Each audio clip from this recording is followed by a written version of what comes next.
السلام علیکم. Welcome to classic entertainment channel. This is your narrator Samreen Shah اور ہم آج لے کر آئے ہیں ایپیسوڈ نمبر 75 آف ایرشکا. The video courtesy goes to Rimsha Khan. اور آج کی قسط جو ہے وہ ہم پریزنٹ کی پڑھنے والے ہیں اینڈ ماضی کی بھی پڑھنے والے ہیں. اور پریزنٹ بھی انٹرسٹنگ ہے اور ماضی بھی انٹرسٹنگ ہے.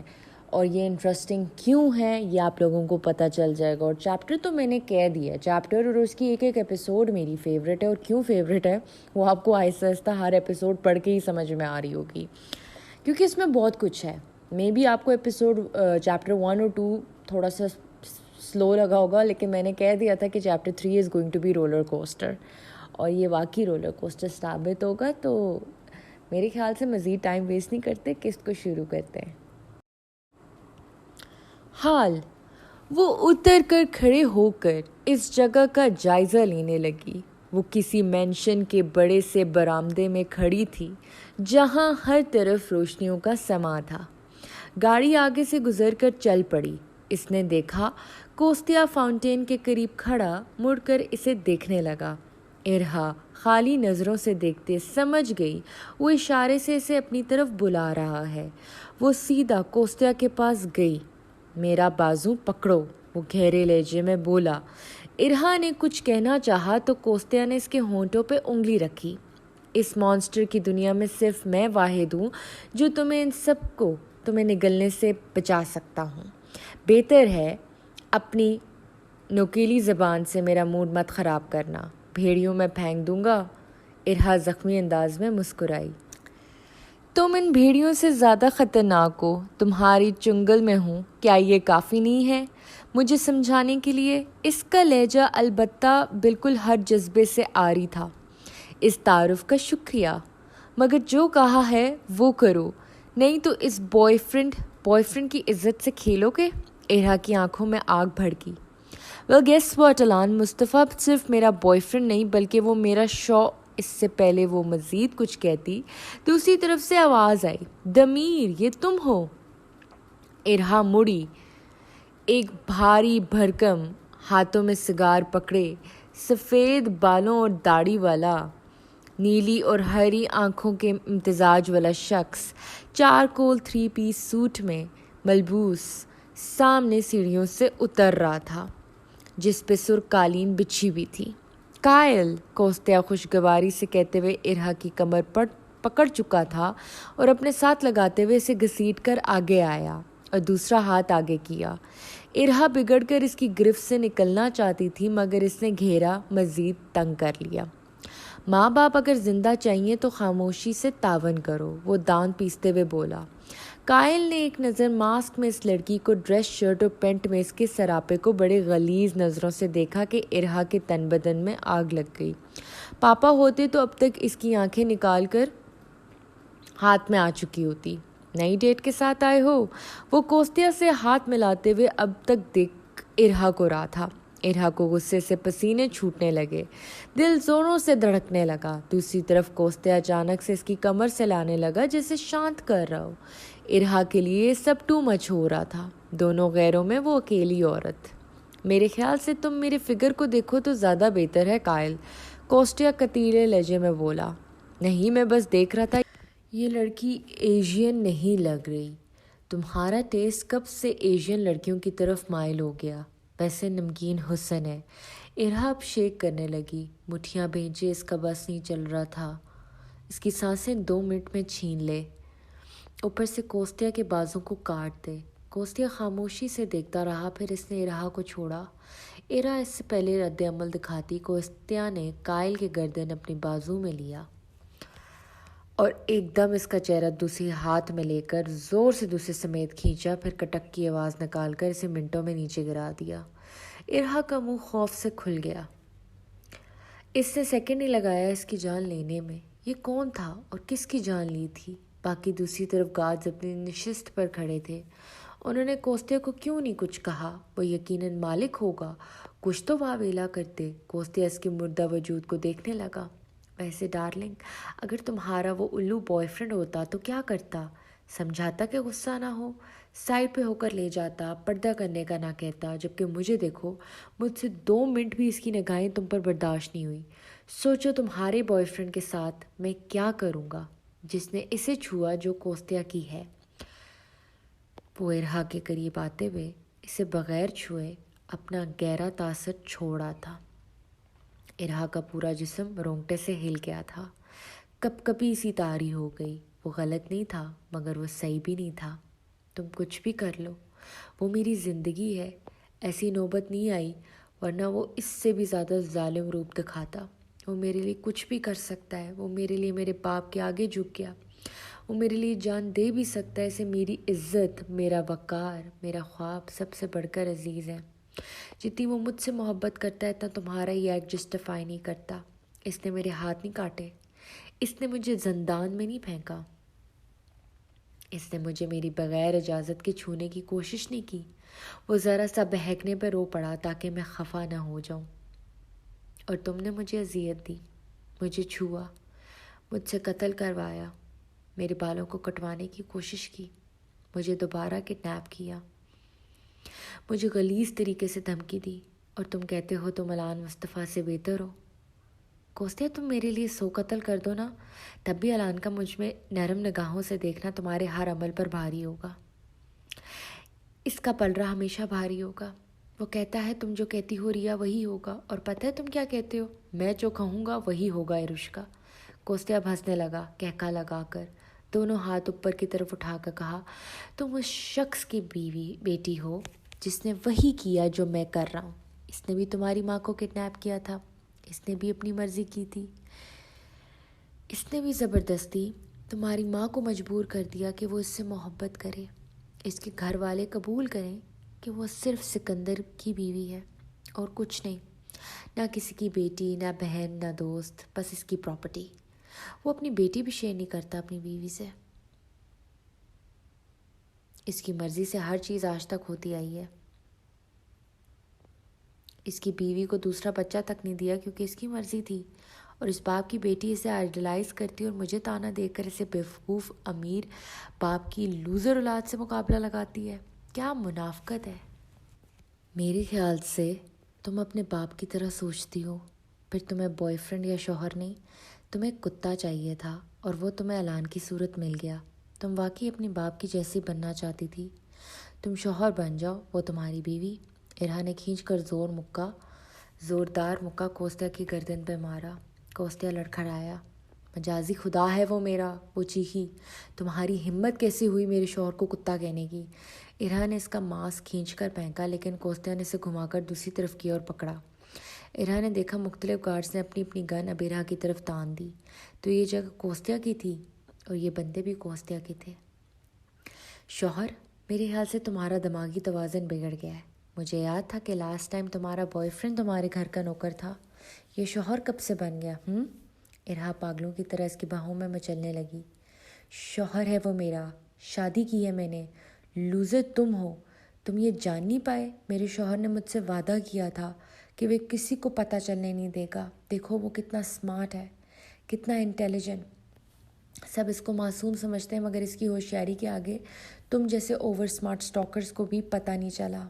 تم سب جانتے ہو میری بیک سٹوری، میرے ماں باپ کی بیک سٹوری، مطلب میرے پورے خاندان کی ہسٹری، اندرونی کہانیاں۔ تمہیں حال میں یہ تک بھی پتہ ہے کہ میرے نانا ہاسپٹلائز ہے، مگر عجیب بات ہے، میرا اور الان کی شادی کی بھنک نہیں لگی کیونکہ ایلی نے یہ بات چھپائی تھی۔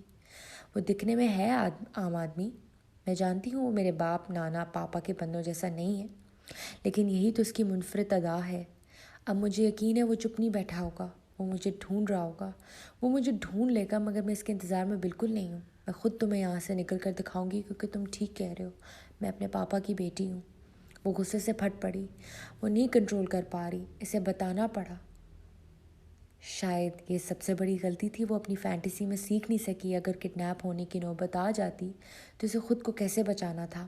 وہ مافیا کی دنیا میں گھسنے کی شوقین رکھنے والی لڑکی بھی بے بس تھی کیونکہ اس کے گھر والوں نے بھی بہت کچھ سکھا کر بھی کچھ نہیں سکھایا۔ آج اسے پہلی بار پاپا اور نانا پہ غصہ آیا، مافیا کے معاملات نہ صحیح مگر ایسی گندی دنیا سے مقابلہ لگانے کی ہمت تو دیتے۔ ٹریننگ بھی ایسی تھی کہ وہ بس عام دنیا کو ڈرانے میں کامیاب ہوئی۔ اصل جنگ تو یہ تھی، یہ جنگ تو کبھی سکھائی نہیں۔ ابھی وقت ہے کہہ کر وہ وقت نکل گیا۔ آنسو بھی خشک ہو گئے تھے۔ تو پھر ایک کام کرتے ہیں رشکا، اس شوہر کا وجود مٹا دیتے ہیں، پھر تو تم نہیں بھاگو گی، پھر تمہیں میرے چھونے میری ورفتگی پہ کوئی اعتراض نہیں ہوگا۔ اصل فساد کی جڑ تمہارا خاندان نہیں، تمہارا وہ شوہر ہے۔ معاملات ختم کر دیتے ہیں۔ اب ارہا کو احساس ہوا اس سے ہمیشہ کی طرح پھر سنگین غلطی کی ہے، بلکہ اس بار جان لیوا غلطی تھی۔ الان مصطفیٰ کی زندگی کوست دمیر کے ہاتھوں میں تھما دی۔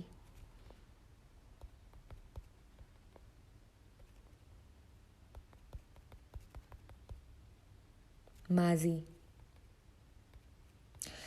ارہا نے واپس آ کر سیدھا فریش ہو کر نماز پڑھی، پھر ڈریس چینج کر کے اس لال جوڑے کو ہینگر پہ ڈال کر لٹکایا اور غور سے دیکھنے لگی۔ اسے الان کی بات یاد آئی تو مسکرائی، پھر اس کی مسکراہٹ دھیمی پڑ گئی۔ ایک نیا بوجھ دل میں آ گیا تھا۔ ماما بابا کو بتانے میں کوئی حرج نہ ہوتا، ان کے پیروں پکڑ کر معافی مانگ کر بھی بتا سکتی تھی، مگر جو پاپا کی ناراضگی اس نے دیکھی تھی اس سے اس کی ہمت ٹوٹ گئی تھی۔ وہ اپنے مسئلوں میں اتنی گھر چکی تھی کہ اسے یاد نہیں آیا اس نے مدد کرنی تھی کسی کی۔ وہ ڈریس ہینگر سمیت پکڑے ممی پاپا کے کمرے میں گئی اور ان کی الماری میں واپس لٹکا کر آ گئی۔ پھر وہ اپنا لیپ ٹاپ اور کتابیں اٹھا کر نیچے چلی گئی تاکہ پاپا کی آفس میں سکون سے ایگزامز کی تیاری کرے گی۔ الان ایک دم گھبرا گیا۔ اس نے جلدی سے اپنے آنسو تیزی سے صاف کیے۔ جب اس نے ممی کی آواز سنی اور جائے نماز سے اٹھا، اس وقت تہجد کا ٹائم تھا۔ حیا کی اچانک پیاس سے آنکھ کھل گئی تھی۔ جگ میں پانی ختم ہو چکا تھا تو وہ کمرے سے باہر نکل کر نیچے جا رہی تھی جب الان کے کمرے سے سسکنے کی آواز آئی۔ حیا گھبراہٹ میں بنا سوچے سمجھے تیزی سے بھاگی اور دروازہ کھولا تو کھلا ہوا تھا۔ دیکھا تو الان نماز پڑھتے ہوئے رو رہا تھا۔ ماں تھی، پریشان ہو گئی۔ ایسی کون سی نوبت آ گئی کہ اس پہر ان کا جوان بیٹا رو رہا تھا۔ الان مسکرایا۔ جی ممی آپ جاگ گئی، کچھ چاہیے تھا آپ کو؟ حیا چلتے ہوئے آگے اور دیکھنے لگی۔ الان کی آنکھیں سرخ تھی جیسے گھنٹوں روتا رہا ہے۔ الان میرے بچے کیا ہوا؟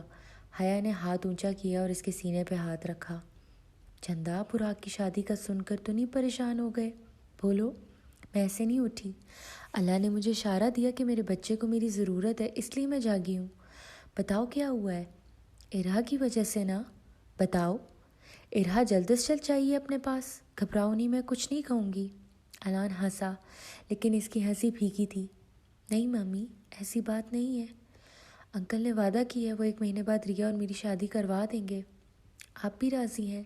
اس بات پہ نہیں پریشان ہوا، بس اللہ اور میرا معاملہ ہے، آپ فکر نہ کریں۔ الان نے انہیں تسلی دی۔ حیا مطمئن نہیں ہوئی۔ تو پھر ایسے تڑپ کر روئے ہو جیسے بہت بڑی غلطی کر دی ہو؟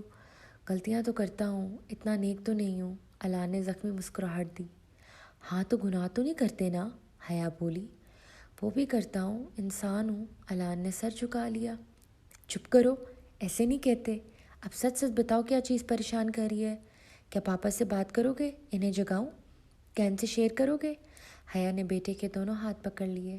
حیا نے محسوس کیا کہ الان کے ہاتھ ٹھنڈے تھے اور وہ کام بھی رہے تھے۔ نہیں ممی، آپ جا کر آرام کریں، میں بالکل ٹھیک ہوں، میں نے کہا نا کچھ بھی نہیں ہوا مجھے۔ حیا اسے دیکھتی رہی، پھر بولی، میں کل سکندر بھائی سے 2 ٹوک بات کروں گی، پراگ کے ساتھ تمہارا اور ارہا کا بھی نکاح رکھ دیں گے۔ میں تمہیں ایسے نہیں دیکھ سکتی، ہماری حالت تو ایسی ہے، 2 دن وہ لڑکی نہ ملی تو تم رو رو کر اندھے ہو جاؤ گے۔ الان نے گہرا سانس لیا۔ مجھے لگتا ہے میں ارہا کے اس قابل نہیں ہوں ممی۔ بس اس احساس پہ ایموشنل ہو گیا۔ اس نے ماں کو گھیرے میں لیا اور اپنے گال ماں کے سر پہ رکھ دیے۔ کیوں نہیں ہو؟ تم کروڑوں میں ایک ہو، تم وہ کیا کہتے ہیں آج کل کے نوجوانوں کی زبان میں، گرین فلیگ، وہ ہو۔ تم سکندر بھائی کی بات دل پہ لے رہے ہو۔ میں بات کروں گی، بس ایسے پریشان مت ہوا کرو، میرا دل بھی روتا ہے الان۔ ممی یہ بات نہیں ہے، الان بڑبڑایا۔ تو پھر کیا ہے؟ سچ بتاؤ، میں نہیں ہلوں گی یہاں سے۔ الان کی ٹھوری کانپی۔ مجھے لگتا ہے میں ارہا کو جان سے مار دوں گا۔ الان نے بولا اور پھوٹ پھوٹ کر منہ پہ ہاتھ رکھ کر رونے لگا۔ حیا کا دماغ بھگ سے اڑ گیا۔ الان یہ کیا بول رہا ہے؟ یہ تم کیا بول رہے ہو؟ رونا بند کرو، کنٹرول کرو، یہ سوچ آئی کیسے؟ مجھے نہیں پتا، مجھے نہیں سمجھ آ رہی، پلیز مجھے باندھ دے ممی، مجھے باندھ دے، مجھے قید کر دے، مجھے بہت ڈر لگ رہا ہے۔ وہ ہٹا کٹا نوجوان چھوٹے بچے کی طرح سہمتے ہوئے ماں کو بولا، میری ریا، الان کی ریا ممی، میں نے اللہ کو بھی کہا مجھے مار دینا اگر یہ سوچ میرے ذہن میں آئی، اگر یہ ارادہ بننے لگا میرے دماغ، میری دھڑکن روک دینا ممی، میں ایسا نہیں کروں گا نا۔ اور حیا کو یاد آیا الان ایسا پہلے بھی کر چکا تھا جب وہ 4 سال کا تھا۔ وہ چھوٹا تھا، روتے ہوئے ماں کے پاس راحت کے پیر آیا تھا۔ مما مجھے ڈر لگ رہا ہے، 4 سالہ الان ماں کی گود میں چڑھ کر سسکتے ہوئے بولا۔ کیوں میری جان؟ بھائی تھا نا ساتھ۔ مصطفیٰ گہری نیند سو رہا تھا تو حیا اس کے کان میں سرگوشی سے بولی، وہ میں براق کو مارنے والا تھا۔ اس بات پہ حیا ساخت ہو گئی تھی۔ اس کا خاموش رہنے والا تابعدار معصوم بیٹے کے منہ سے یہ بات کیوں نکلی تھی؟ ایسا کیوں کہہ رہے ہو الان؟ حیا نے الان کے بال پیچھے کیے جو اس کے ماتھے سے چپک گئے۔ مجھے نہیں پتا ممی، آپ براق کو سیو کر لیں۔ الان سہم کر بولتے ہوئے ماں کے سینے میں چھپ گیا اور حیا پریشان ہوگی۔ پھر وہ بڑی مشکلوں سے الان کو سنبھالتی سمجھاتی سلا کر مصطفیٰ کے پاس لٹا کر کمرے میں گئی تو براق کو مزے سے بستر پہ ایک ٹانگ باہر نکال کر لیٹا دیکھ کر مطمئن ہو گئی کہ الان نے برا خواب دیکھا ہوگا۔ اس کے بعد الان پہ چاروں کل پھونک کر وہ اسے سکھانے لگی کہ اللہ کا نام لے کر سویا کرے۔ اس کے بعد الان کی طرف سے شکایت نہیں آئی تھی اور آج پھر یہ ایکسٹریم بیہیو دیکھنا، وہ بھی 20 سال بعد، اسے پریشان کر گیا، جبکہ وہ ابھی نماز پڑھ کر اٹھا تھا۔ حیا کو اپنا وہ خواب بھی یاد آ رہا تھا جس میں الان نے پاگل پن دکھایا تھا۔ کیا یہ کسی چیز کی طرف اشارہ تھا؟ بس ماں جان، الان ہوش میں آؤ، کچھ نہیں ہوگا، تم کچھ نہیں کر سکتے۔ حیا نے اسے پکڑا اور بیڈ پہ بٹھایا اور جا کے سیدھا پانی کا گلاس بھر کر لائی اور الان کو پلانے لگی جو ایک ہی سانس میں پی گیا۔ چلو لیٹو، میں تمہیں سلاؤں۔ چاروں کل سورہ ملک اور آیت الکرسی پڑھ کر سوئے تھے۔ حیا نے گلاس پکڑ کر اس کے بالوں میں ہاتھ پھیرا۔ الان نے کھانس کر منہ پہ ہاتھ رکھ کے مٹھی رکھ کر سر ہلایا۔ تو پھر یہ خواب، یہ احساس؟ اچھا چھوڑو، لیٹو، پریشان مت ہو، میں ہوں تمہارے ساتھ، کچھ نہیں ہوگا۔ ارہا کو ٹھیک ہے، میں کل صبح بلاؤں گی اسے ناشتے پہ، مل کر کریں گے ہم سب اس کے ساتھ اچھا سا ناشتہ۔ وہ میری بڑی بہو ہے، وہ براق کی ساری شادی کے معاملات دیکھے گی، میں اس کے لیے ڈریس بھی سلیکٹ کروں گی، اس کی مرضی سے سب کچھ ہوگا۔ الان میں تم سے بہت پیار کرتی ہوں، تمہارے لیے اپنی جان دے بھی سکتی ہوں، بس ایسے مت گھبرانا۔ سوری ممی، پتہ نہیں مجھے کیا ہو گیا۔ الان شرمندہ سا لگ رہا تھا، وہ اب کافی بہتر تھا پہلے سے۔ حیا نے جھک کر اس کا سر چوما۔ ماں کو سوری مت بولا کرو، تمہیں میری ضرورت تھی تو میں یہاں ہوں۔ ماں کس لیے ہوتی ہے؟ تم نے کبھی زندگی میں مجھے پریشان نہیں کیا اور تمہیں اس طرح دیکھنا مجھے برداشت نہیں ہوا۔ میں شاید نارمل نہیں ہوں، الان کھوئے لہجے میں بولا۔ تم معصوم ہو، تم پاک صاف دل کے ہو، جبھی تو بری اور منفی سوچ پر اللہ کے سامنے جھک گئے، معافی مانگی، ماں سے کچھ نہیں چھپایا۔ برے ہوتے تو یہ دونوں چیزیں نہ کرتے۔ میں کبھی اس کو نقصان نہیں پہنچاؤں گا ممی، میں خود کو مار دوں گا، الان سنجیدگی سے بولا۔ الان پلیز ایسی بات مت کرو۔ الان نے سر ہلایا پھر اٹھ گیا۔ کیا ہوا؟ ادھر لیٹو، تمہارا سر دباؤں؟ نہیں، فریش ہونے جا رہا ہوں، مجھے گھبراہٹ ہو رہی ہے، مجھے دھونا ہے، اپنی یہ سوچ، یہ دل، سب کچھ۔ الان نے اپنی کن پٹی دبائی۔ ٹھیک ہے جاؤ، میں تمہارے لیے گرم چاکلیٹ دودھ لاتی ہوں۔ حیا نے اسے روکا نہیں، اس کا اوسیڈی ہی اسے سکون دیتا تھا۔ الان چلا گیا تو وہ باہر آئی۔ مصطفیٰ کمرے سے باہر نکل رہا تھا۔ جاری ہے، امید کرتی ہوں آپ کو آج کی قسط پسند آئی ہوگی، اور آج کی قسط جو تھی کچھ لوگوں کو سمجھ بھی آئی ہوگی، نہیں آئی ہوگی۔ جن کو نہیں آئی وہ بھی کمنٹ کریں، جن کو آئی ہے وہ بھی کمنٹ ڈاؤن کریں۔ اگلی قسط میں ملتے ہیں آپ سے تھرسڈے کو۔ اللہ حافظ۔